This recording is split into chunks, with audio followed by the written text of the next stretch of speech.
Very interesting conversation with Darren Usher about him yesterday. Had a lot of good things to say about the evaluation of him. Not only that, but I guess the work. He's hit the ground running, come in, done his job. He's on his third school. Did mention the fact, and I knew this, but it may have gotten lost on some people. He did play freshman year at Arkansas, and did not redshirt. So, I don't know. I'll be honest with everybody. The clips I saw of him from Colorado last year, and I don't know whether it's because they're just such a passing offense and they could not block, or what. How do I put this? I wasn't blown away. That doesn't mean I don't think he's a good player that can make plays for the Gamecocks this year, because you're not going to be blown away by everybody. Mm-hmm. But he could be better than I think. I'd gladly be wrong about that. Alex, what say you about Isaiah? Is that kind of a sneaky good pickup, regardless of what happens with Faison?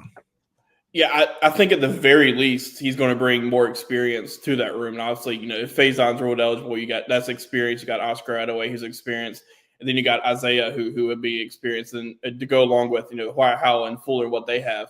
But I think one thing that you kind of forget about what he did. He did have time at Arkansas. Started a few games at Arkansas his freshman year, and had I guess for a true freshman, had a solid season. And last year at Colorado, I think it can be really hard to judge just because of the offensive line struggles for one, but then with it just being such a pass heavy offense, and with Shadur and Travis Hunter and those guys, it can be a little bit hard to judge them. But I think one of the things that Darren Usher brought up yesterday that was I hadn't really thought about too much was for one, he mentioned he understands the level of competition in the league, being that he was at Arkansas, but he also threw in there that he's also played in big time games and on primetime TV because of all the attention that Colorado got when last year with everything. Like, he's played in those big moments. He's played under when the lights are bright.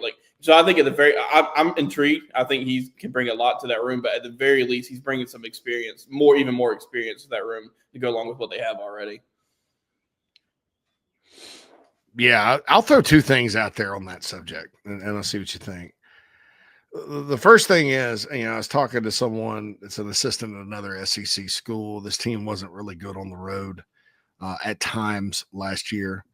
And he was saying, our guys just have wilted in whatever road environment they've been in. He used the word wilted. I think that's a thing in football, on the road and away from home. And sometimes at home too, if you're like, wow, look at how many people are in the stadium. And I think that happens with young players sometimes. They get, it's almost like a distraction. I think that's A. And then B, an internal contact when we were talking about kind of the talent level and some of the new players they have.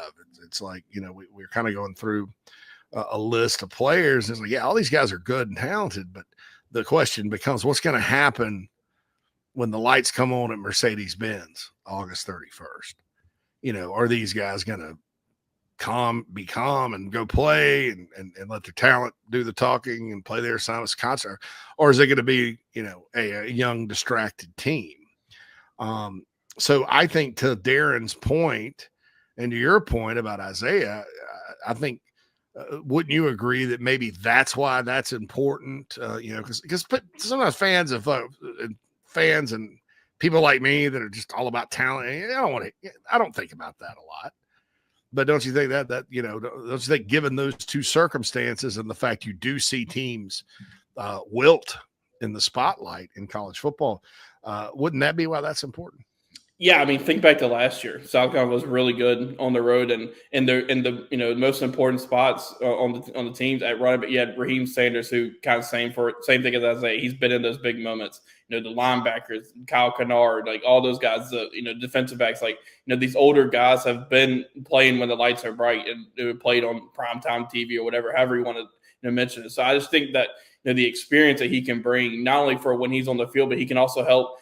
When a Jawarn Howell is going to go out there in big moments, or Matthew Fuller is going to go out there in big moments, he can help, in practice, bring those guys along and prepare those for those moments. And, I just think in that running back room, regardless of the Faison ruling, you can't ever have too much depth in that room. And Darren Usher kind of mentioned that yesterday, saying Gamecock fans will know from a couple years back, you want that running back room to have some really good pieces. And I think it adds depth to that room, and especially at that position, like it just gets it can be such a banged up position, like you just can't have enough. And now I'm intrigued with what he can bring to that room, and it really is to see kind of from a physical standpoint in preseason camp what he looks like, and then what he can bring to the table.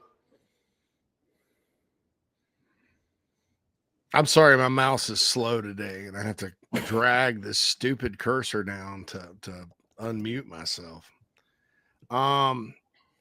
Okay.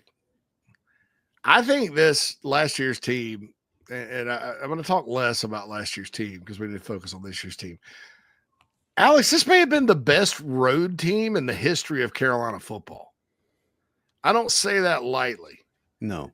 Listen to this. They were 4-1 on the road. The only loss was by 2 points at Alabama, which was a playoff contender. Game you should have won. Could have won, should have won. They won their three other SEC games on the road by 25, 26, and 21 points. I've never seen a Carolina team do that. I've seen Carolina teams win on the road, but usually against a team they have no business, they should blow out. It's a barn burner, right? Sometimes. Yeah.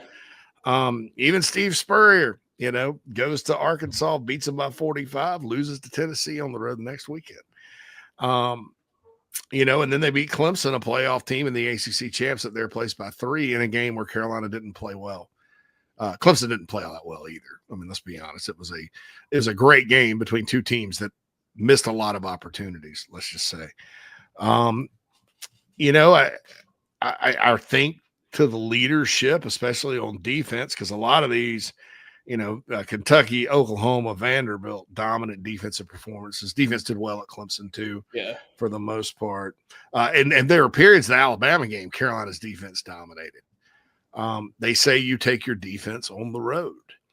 When you kind of look at it this season,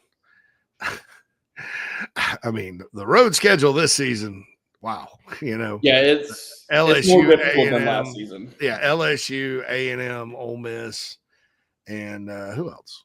Who else they play on? LSU, A&M, Ole Miss, and Missouri. Yeah, a lot of places. I mean, neutral site first game too. A lot of places Carolina haven't played anymore. Guys like Demetrius Knight, and you mentioned Kennard, and also a player like Debo Williams, who was a leader who had been there for a while. Tell me, so who are the guys? Who are the leaders now? I know Dylan Stewart's kind of the quiet leadership guy. Darren mentioned DQ Smith and Nick Barrett. Tell us about your opinion of those guys' leadership. Yeah, DQ was the first one I was going to mention, just because there has been, not only from Darren Usher yesterday, but just some talk, SEC media days and things like that about, he's taking the next step as a leader. Darren mentioned it yesterday. He's always been a great on-field communicator, but, being that he's now taking the next step as a leader, just because, now he's the veteran back there to go along with Kilgore once, Nickham and Morey left. He and DQ were both in the same class and all that, but now DQ's that older veteran in that room. And, I think Kilgore and DQ and that defense, they've been in those big moments on the road. They've played in these tough stadiums. Nick Barrett, he's been around and he's played in these tough stadiums.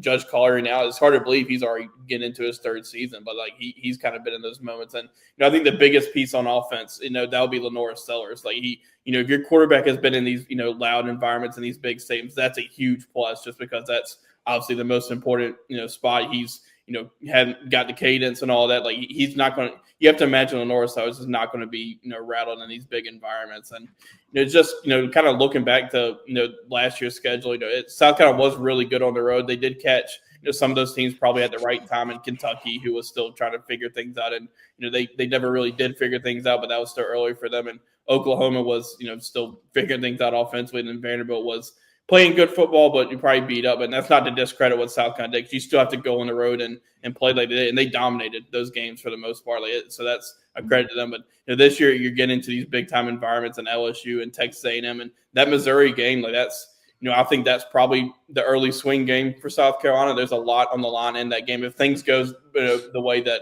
we think they could go for South Carolina early in the season, that's a huge momentum kind of swing game for South Carolina. So it's you're going to need your veterans like a DQ or Jalen Kilgore, Nick Barrett, and Monkel Goodwine. You can throw him in there too from his time at Alabama as well. Like, so I just think you're going to need to lean on your veterans, kind of like you did last year. And I think you got a lot of veterans who have been in those big moments. Yeah, it is. I mean, there are a lot of newcomers on this team, but then there are a lot of people coming back too. And last year you mentioned Sellers, and I know there were moments in the Alabama game.